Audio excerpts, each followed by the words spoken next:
And there's a woman of whom you've probably all read, but never seen in a picture. Miss Madeline Slade, the English daughter of an admiral, who now prefers to be known as Malara Ben. She's one of Mr. Gandhi's most devout disciples. She's leading the way ashore now, and just behind her comes Mr. Gandhi, dressed as he said he would be, in just his loincloth, even in the chilly climes of Europe. And he's carrying with him his pots and pans, which he declared at the customs. He was trotted around Marseille to several receptions and made one or two speeches which rather frightened the French authorities. But when asked to speak into the sound film microphone, he said, "I think not." And so we go on our way to England.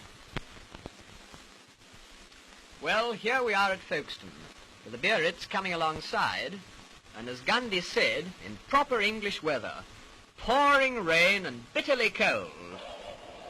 Miss Slade was the first ashore to tend to the luggage, that is, the goat's milk, etc.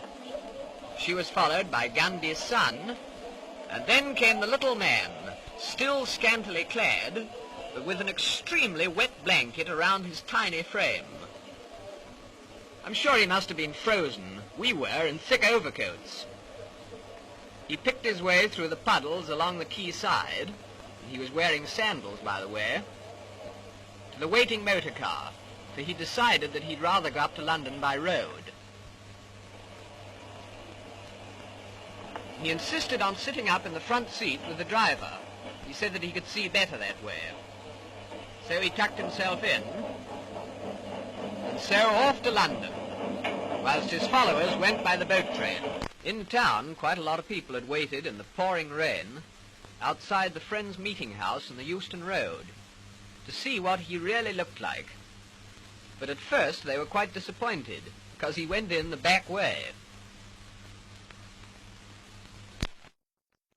But shortly afterwards he left by the front way. And then they really did see quite a lot of him, even his knees.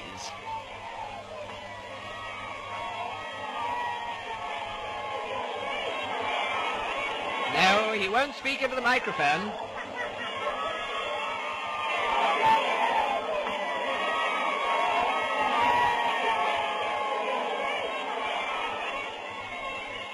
And so to his poplar home, where we leave this bizarre little man, whose coming has caused so much comment, complete with loincloth, spinning wheel and goat's milk, feeling sure that he cannot complain of his reception or the publicity he has received, from which, by the way, we always understood that he shrank.